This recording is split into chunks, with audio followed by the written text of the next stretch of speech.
तो सबसे पहले आप सभी को जय हिंद। तो मैं पीएस स्टडी में आप सबका स्वागत करता हूँ।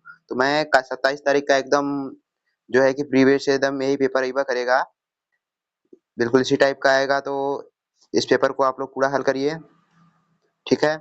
तो हम आगे चलते हैं, फटाफट हल कराते हैं इसको। 20 ऑब्जेक्टिव क्वेश्चन हल कराएंगे आप लोग को बहुत ही बेहतरीन तरीके से और एकदम बढ़िया ट्रिक बताते हुए, ठीक है। तो चलिए चालू करते हैं हम लोग। तो हमारा पहला क्वेश्चन क्या होगा, एक सेकेंड, हमारा जो पहला क्वेश्चन क्या होगा मेरे भाई, मेरा पहला क्वेश्चन क्या है, मेरा पहला क्वेश्चन है कि संख्या 96 और 404 का एचसीएफ 4 है, तो उनके एलसीएम का मान होगा, ठीक है। तो आप लोग के लिए मैं एक सूत्र बता दूं। एक सूत्र था कि ए गुणे बी बराबर एलसीएम गुणे एचसीएफ, ठीक।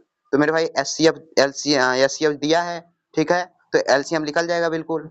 जब एचसीएफ निकालोगे तो एलसीएम का इधर भाग दे दोगे, तो एलसीएम लिखोगे, ठीक है। एचसीएफ निकल जाएगा, यानी कि 96 और 404 का गुणा कराकर 4 से भाग दे दो और हमारा जो है एलसीएम निकल जाएगा। देखो कैसे निकलता है।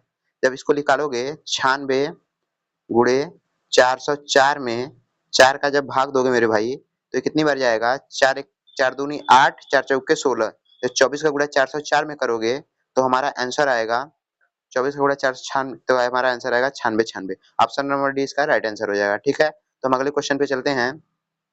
अगला क्वेश्चन हमारा क्या है, अगला क्वेश्चन हमारा है कि बिंदु 25 की मूल बिंदु से दूरी कितनी होगी। तो मेरे भाई इसका जो मूल बिंदु से दूरी होगी कड़ी में 29 होगी, ठीक है। तो हम अगले पे चलते हैं। अगला हमारा क्वेश्चन क्या है, अगला हमारा क्वेश्चन है कि हाँ, सेक स्क्वायर ए माइनस टेन स्क्वायर का मान क्या होगा। तो सेक स्क्वायर ए टेन स्क्वायर का मान क्या होगा, इसका मान मेरे भाई सदैव सर्वसंख्या से 1 होता है, ठीक है। ऑप्शन नंबर ए सही है। तो मैं चलता हूँ अगले क्वेश्चन नंबर 5 पे। क्वेश्चन नंबर 5 हमारा क्या है, समीकरण 2x प्लस 3y बराबर 11 तो में यदि x का मान 1 हो तो y का मान क्या होगा। बहुत ही सिंपल सवाल है मेरे भाई। देखो समीकरण में x का मान रख दो, y का मान निकल जाएगा। x का मान हमारा 1 है, तो 2 1 कम 2, इधर आएगा 11 में से 2 जाएगा 9, 11 में से जब 2 जाएगा तो क्या बचेगा, 9 बचेगा, 9 बचेगा। अब जब इसको हटाओ 3y, एक सेकेंड, 3y बराबर 9 है, तो यहाँ से y का मान क्या निकल जाएगा, 3 एकम 3, 3 त्रिक के 9, y का मान 3 निकल जाएगा। तो हमारा ऑप्शन क्या होगा, y का मान 3 आएगा। तो हमारा किस ऑप्शन में y का मान 3 दिया है, देखते हैं। ऑप्शन नंबर 3 बी में दिया है, ठीक है। हमारा बी एकदम राइट आंसर होगा। तो हम इसी प्रकार जो है क्वेश्चन नंबर 6 में चलते हैं। क्वेश्चन नंबर 6 क्या कह रहा है कि एपी 21 18 15 का वह जिस पद जिसका मान -81 है क्या होगा, बता दो मेरे भाई क्या होगा। तो 35वां पद होगा। कौन सा पद होगा मेरे भाई, 35वां पद होगा। ऑप्शन नंबर सी सही है। तो क्वेश्चन नंबर 7 पे हम चलते हैं। क्वेश्चन नंबर 7 क्या कहता है हमारा कि एक थैले में 2 नीली 3 सफेद और 4 लाल गेंद हैं। इस थैले में एक सफेद गेंद या से निकाली जाती है। लाल गेंद नहीं होने की प्रायिकता क्या होगी। मेरे भाई लाल गेंद नहीं होने की प्रायिकता क्या होगी। तो लाल गेंद कितनी है, 4 है। कुल गेंद कितनी है, देखो 3 2 5, 5 4 कुल गेंद 9 है, तो बटे में 9 रखो और लाल गेंद कितनी है, 4 है। तो क्या होगा, लाल गेंद कितनी है मेरे भाई, 4 है। तो हमारा क्या होगा, 4, लाल गेंद कितनी है यार, लाल गेंद 4 है, थैले में एक निकाली जाती है। तो हाँ, तो चलिए देखते हैं कि क्या होगा। जो हमारा इसका आंसर होगा मेरे भाई ऑप्शन नंबर ए होगा, 5/9। पूछा क्या है कि लाल गेंद नहीं होने की प्रायिकता क्या होगी। तो लाल कुल गेंद कितनी है, 9, और जो है नीली और सफेद गेंद कितनी है, 5। तो ऊपर रखिए नीली और सफेद गेंद को, यानी 5 को, नीचे रखिए 9 को। तो हमारा ऑप्शन कौन सा हो जाएगा मेरे भाई, ऑप्शन नंबर ए हो जाएगा, ठीक है, 5/9, ठीक है। तो हम क्वेश्चन पे चलते हैं, क्वेश्चन नंबर 8 पे। क्वेश्चन नंबर 8 हमारा क्या कहता है कि किसी घटना के आवश्यक घटी होने की प्रायिकता क्या होगी। मेरे भाई एक मैं इसके पहले वीडियो बनाया था, तो उसमें बताया था जब कोई घटना निश्चित होती है तो उसकी प्रायिकता क्या होती है, सदैव 1 होती है। क्या होती है, सदैव 1 होती है। तो क्वेश्चन नंबर 9 पे चलते हैं। क्वेश्चन 9 हमारा क्या है, बार-बार इस क्वेश्चन को हम बता रहे हैं। क्वेश्चन नंबर 9 क्या है हमारा, ये दिए गए चित्र में यदि डी समांतर है बीसी के, तो डी किसके, डी बटे बीसी का मान क्या होगा। डी बटे बीसी का मान मेरे भाई 1/3 होगा। मैं कब से बता, मतलब अगले वीडियो में वाला क्वेश्चन बताया था, ठीक है। तो हमारा कौन सा ऑप्शन होगा, 1/3 होगा। कौन सा ऑप्शन होगा मेरे भाई, 1/3 होगा। ऑप्शन नंबर ए सही हमारा है, 1/3 होगा, ठीक है। तो हम अगले क्वेश्चन नंबर 10 पे चलते हैं। क्वेश्चन नंबर 10 हमारा क्या कहता है कि एक बिंदु Q से एक वृत्त पर स्पर्श रेखा की लंबाई 24 सेमी तथा Q की केंद्र से दूरी 25 सेमी। वृत्त की त्रिज्या क्या होगी मेरे भाई? तो वृत्त की त्रिज्या हमारी पाइथागोरस प्रमेय से जब निकालेंगे तो क्या होगा? वृत्त की त्रिज्या हमारा आएगा, क्वेश्चन नंबर 10 की बात कर रहे हैं, तो वृत्त की त्रिज्या हमारा आएगा, क्या आएगा कि 7 सेमी आएगा। क्या आएगा मेरे भाई? 7 सेमी। ऑप्शन नंबर ए सही है। क्या आएगा? 7 सेमी आएगा। ठीक है, तो क्वेश्चन नंबर 11 पे चलते हैं। क्वेश्चन नंबर 11 हमारा क्या कहता है कि त्रिज्या 6 सेमी वाले वृत्त के एक त्रिज्या खंड जिसका कोण 30 अंश है, संगत चाप की लंबाई क्या होगी? तो मेरे भाई संगत चाप की जो लंबाई होगी बस पाई सेमी होगी। क्या होगी मेरे भाई?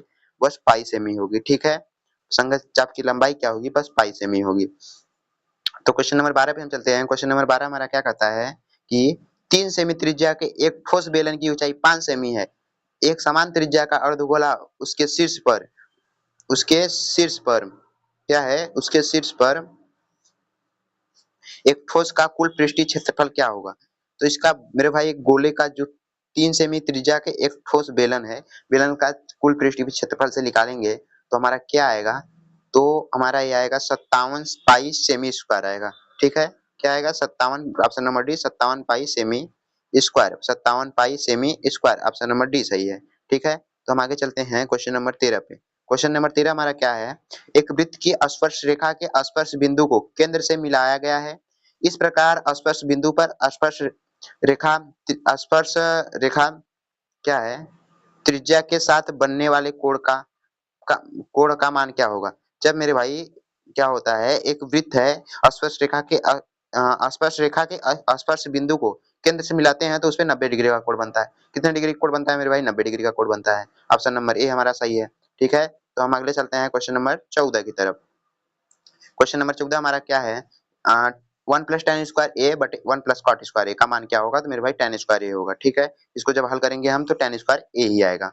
ठीक, तो आगे चलते हैं क्वेश्चन नंबर 15 पे। क्वेश्चन नंबर 15 क्या है? 7 सेमी त्रिज्या के एक वृत्त का चाप केंद्र 60 अंश कोण अंतरित करता है, त्रिज्या खंड का क्षेत्रफल क्या होगा? तो क्या होगा मेरे भाई? त्रिज्या खंड का क्षेत्रफल क्या होगा? तो ये 77/3 सेमी स्क्वायर होगा। क्या होगा मेरे भाई? 77/3 सेमी स्क्वायर हमारा इसका राइट आंसर होगा। ऑप्शन नंबर बी पे जाएंगे। ठीक है, डी नहीं बी पे, बी पे। ठीक, 77/3 सेमी स्क्वायर। फिर अगला क्वेश्चन हमारा क्या कहता है? किसी गोले का एक वक्र पृष्ठीय क्षेत्रफल 452 सही 4/7 सेमी स्क्वायर है, इसका त्रिज्या क्या होगी? इसकी त्रिज्या की हम बात कर रहे हैं तो इसकी त्रिज्या क्या होगी मेरे भाई? इसकी त्रिज्या होगी जो होगी 6 सेमी होगी। कितनी होगी मेरे भाई? 6 सेमी होगी, जो कि ऑप्शन नंबर ए पे जाता है। किस पे जाता है मेरे भाई? ऑप्शन नंबर ए पे 6 सेमी जाएगा। ठीक है, अब क्वेश्चन नंबर 17 की हम बात करें। क्वेश्चन नंबर 17 हमारा क्या कहता है? क्वेश्चन नंबर 17 हमारा क्या कहेगा कि द्विघात बहुपद px बराबर 4x² माइनस 4x माइनस 1 के शून्य का गुणनफल क्या होगा? जब इसका गुणनखंड कर हम शून्य निकालेंगे, इसका आपस में गुणा कराएंगे तो कितना आंसर आएगा मेरे भाई? वो -1/4 आएगा, जो कि ऑप्शन नंबर बी पे जाता है। किस पे जाता है मेरे भाई? ऑप्शन नंबर बी पे जाता है। क्वेश्चन नंबर 17 का ऑप्शन नंबर बी सही है। ऑप्शन नंबर बी सही है। तो हम क्वेश्चन नंबर 18 की बात करते हैं। तो क्वेश्चन नंबर 18 हमारा क्या है कि द्विघात समीकरण 3x² माइनस 4x प्लस 4/3 का विवितकर क्या होगा? विवितकर का सूत्र क्या होता है मेरे भाई? विवितकर का सूत्र होता है डी बराबर क्या होता है? डी बराबर B square minus 4ac। D बराबर बी स्क्वायर माइनस 4ac। ठीक है, जब उससे हम लगाएंगे तो इसका विवितकर कितना आएगा? तो इसका विवितकर आएगा मेरे भाई -8 आएगा जी। ऑप्शन में नहीं है, ऑप्शन गलत दिया है। ठीक है मेरे भाई, तो इसका विवितकर आएगा -8। क्या आएगा? -8। बी स्क्वायर माइनस 4 का स्क्वायर करेंगे 16 होगा, माइनस 4a 4 3 12, 12 का गुणा किसमें करेंगे? 4/3 में। 4/3, 3 से काट 4 चौक के 16, 16 16 कट के 0 आएगा मेरे भाई। 0 इसका आंसर आएगा। कितना आएगा मेरे भाई? इसका आंसर 0 आएगा। आंसर कितना आएगा? 0। इसका ऑप्शन नंबर ए सही है। ऑप्शन नंबर ए सही है, 0। ठीक है, इसका ऑप्शन नंबर 0 सही है। ठीक है, तो आगे हम चलते हैं क्वेश्चन नंबर 19 पे। क्वेश्चन नंबर 19 हमारा क्या है? निम्नलिखित सारणी से माध्य होगा। निम्नलिखित सारणी का जो माध्य होगा मेरे भाई क्या होगा?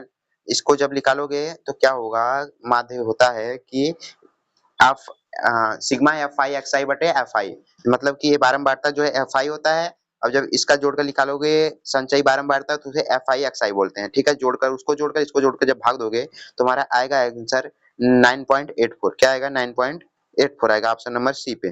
ठीक है, तो हम आगे चलते हैं क्वेश्चन नंबर 20 पे। लास्ट हमारा क्वेश्चन है, क्वेश्चन नंबर 20 क्या कह रहा है कि निम्नलिखित सारणी का माध्यिका वर्ग क्या होगा।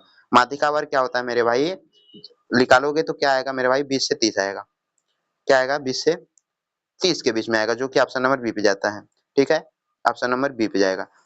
ठीक, ये 20 ऑब्जेक्टिव क्वेश्चन खत्म हुए और थोड़ा से लॉन्ग क्वेश्चन है, थोड़ा सा मैं दिखा देता हूँ आप लोग को, फिर आप लोग देखिए, फिर वीडियो रोक के हो सकता है हल कर सकते हैं, तो आप लोग को एग्जाम में बेटर परफॉर्मेंस कर पाएंगे। ठीक है, तो देख लीजिए क्वेश्चन कौन कौन से हमारे हैं, रोक के वीडियो आप लोग देख सकते हैं, मैं एक बार दिखा देता हूँ, फिर उसके बाद आप लोग को जैसा समझ में आएगा वैसा करिएगा। मेरे हिसाब से अगर ये सब क्वेश्चन आप बढ़िया से हल कर ले रहे हैं तो आप लोग का समझ लीजिए एग्जाम में नंबर बहुत ही बढ़िया उठने वाला है।